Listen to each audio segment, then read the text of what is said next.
വൈകുമ്പോഴും നമുക്കൊരു പ്രതീക്ഷ രാത്രി പോലും നമ്മുടെ മനസ്സിനുള്ളിലുണ്ടെങ്കിലും നമുക്ക് മറ്റൊന്ന് വിശ്വസിക്കാൻ നമുക്ക് പ്രയാസം. പണിക്ക് പോയിട്ട് അവനെ കാണുന്നില്ല, ഒഴുക്കിൽപ്പെട്ടെന്ന് പറയുന്നുണ്ട്, നീ വാർത്ത വെച്ച് നോക്കാന്ന് പറഞ്ഞ് അങ്ങനെ അവനെ അറിയുന്നത് തന്നെ ബഹുമാനനായ മുഖ്യമന്ത്രിയോട് സംസാരിക്കുകയും അതിന്റെ അടിസ്ഥാനത്തിൽ അദ്ദേഹം കത്ത് കൊടുത്തു.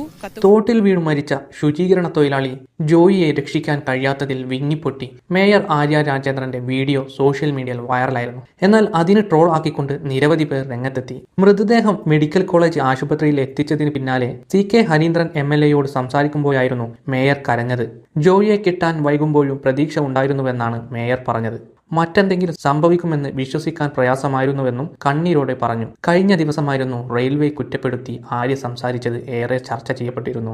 അതിനു പിന്നാലെയാണ് ആര്യക്കെതിരെ വൻതോതിൽ ട്രോളുകളും നെഗറ്റീവ് കമന്റുകളും വരാൻ തുടങ്ങിയത്. ഇത്രയും കഷ്ടപ്പെട്ടിട്ടും ജീവൻ രക്ഷിക്കാനായില്ലെന്നും ജോയിയെ ജീവനോടെ രക്ഷിക്കാനാവുമെന്ന് പ്രതീക്ഷിച്ചിരുന്നുവെന്നും പറഞ്ഞ മേയർ നഗരസഭയുടെ അനാസ്ഥയാണ് ജോയിയുടെ മരണത്തിന് കാരണമെന്ന വിമർശനങ്ങൾക്കിടെയാണ് മേയർ വികാരാധീനനായത്. എന്നാൽ പിന്നീട് നടന്ന വാർത്താസമ്മേളനത്തിൽ ജോയിയുടെ കുടുംബത്തിന് നഷ്ടപരിഹാരം നൽകുമെന്നും മുഖ്യമന്ത്രിക്ക് കത്തയച്ചുമെന്നും ആര്യ പറയുന്നുണ്ട്. കൂടാതെ റെയിൽവേയുടെ ഭാഗത്തു നിന്നും നഷ്ടപരിഹാരം നൽകണമെന്നും നേതാക്കൾ ഉൾപ്പെടെ പലരും രംഗത്തെത്തി. തോട്ടിൽ കാണാതായ ജോയിയുടെ ജീവൻ തിരയുമ്പോൾ മുന്നോട്ടു പോകാനാവാതെ പലപ്പോഴും രക്ഷാപ്രവർത്തകർ ബുദ്ധിമുട്ടി. വെളിച്ചം പോലും കടക്കാത്ത അഴുക്കുചാലിലെ തുരങ്കങ്ങളിലെ രക്ഷാപ്രവർത്തനം വലിയ വെല്ലുവിളിയായിരുന്നു. ജോയിയുടെ മരണത്തിന് കാരണക്കാർ ആരൊക്കെ? നഷ്ടപരിഹാരം കൊടുക്കേണ്ടത് ആര്? നിങ്ങളുടെ വിലയേറിയ അഭിപ്രായങ്ങൾ രേഖപ്പെടുത്തുക.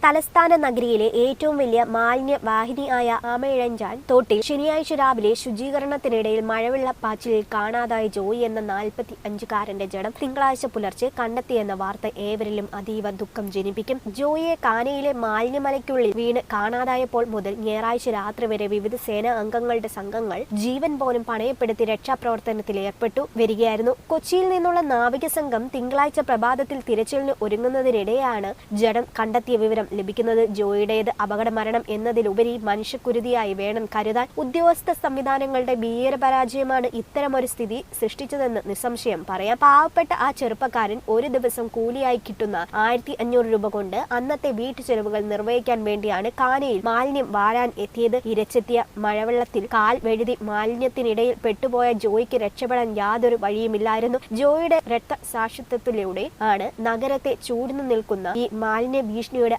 ആഴവും പരപ്പും ജനങ്ങൾക്ക് ബോധ്യമായത്. നഗരവാസികൾ പൊതു ഇടങ്ങളിൽ യാതൊരു ഉളുപ്പുമില്ലാതെ നിക്ഷേപിക്കുന്ന മാലിന്യങ്ങളാണ് നീക്കം ചെയ്യപ്പെടാതെ നഗരത്തിലെ ഓവുചാലുകളിലും തുറന്ന കാനകളിലും തോടുകളിലും കായലുകളിലുമായി കെട്ടി നിൽക്കുന്നത്. ജോയിക്ക് വേണ്ടിയുള്ള രക്ഷാപ്രവർത്തനങ്ങൾ നടക്കുന്നതിനിടെ നഗരസഭയും റെയിൽവേയും ജലസേചന വകുപ്പും പരസ്പരം പഴിചാരി തങ്ങളുടെ ഉത്തരവാദിത്തത്തിൽ നിന്ന് ഒഴിഞ്ഞു മാറാൻ നടത്തിയ അത്യധികം നിന്ദ്യവും പരിഹാസ്യവുമായ ശ്രമങ്ങളും ജനങ്ങൾ കണ്ടു. തമ്പാനൂരിൽ റെയിൽവേ പാളങ്ങൾക്കടിയിലൂടെ പോകുന്ന കാനയിൽ അടിഞ്ഞുകൂടുന്ന മാലിന്യം നീക്കം ചെയ്യാനുള്ള ഉത്തരവാദിത്തം റെയിൽവേക്കാണെന്ന് ഓപ്പറേഷൻ വാദിക്കുമ്പോൾ തങ്ങൾ അത് ചെയ്യുന്നുണ്ടെന്നാണ് റെയിൽവേയുടെ മറുപടി. വാദപ്രതിവാദങ്ങൾ തുടരുമ്പോൾ കാനകളിലൂടെ ഒഴുകിയെത്തുന്ന മാലിന്യങ്ങൾക്ക് യാതൊരു അറുതിയുമില്ല. ശുചിത്വ മിഷനും ഹരിത കർമ്മസേനയും ഒക്കെ ഉണ്ടെങ്കിലും മാലിന്യ സംഭരണവും സംസ്കരണവും നഗരത്തിൽ ഭാഗികമായി മാത്രമേ നടക്കുന്നുള്ളൂ. പതിറ്റാണ്ടുകളായി ഇതേക്കുറിച്ചെല്ലാം ആലോചനകളും പദ്ധതി സമർപ്പണവും എല്ലാം മുറയ്ക്ക് നടക്കുന്നുണ്ട്. പ്രവൃത്തി പദത്തിൽ ഒന്നും എത്തുന്നില്ലെന്ന് മാത്രം. ജോയിയുടെ നിർഭാഗ്യകരമായ മരണത്തിന് നമ്മുടെ പഴുകി തുരുമ്പിച്ച സംവിധാനങ്ങളും നടപടിക്രമങ്ങളിൽ അടയിരിക്കുന്ന ഉദ്യോഗസ്ഥന്മാരുമാണ് ഉത്തരവാദികൾ. മാലിന്യ പ്രശ്നത്തിൽ മാത്രമല്ല ജനജീവിതം ദുഷ്കരമാക്കുന്ന ഒട്ടേറെ പ്രതിസന്ധികൾക്കും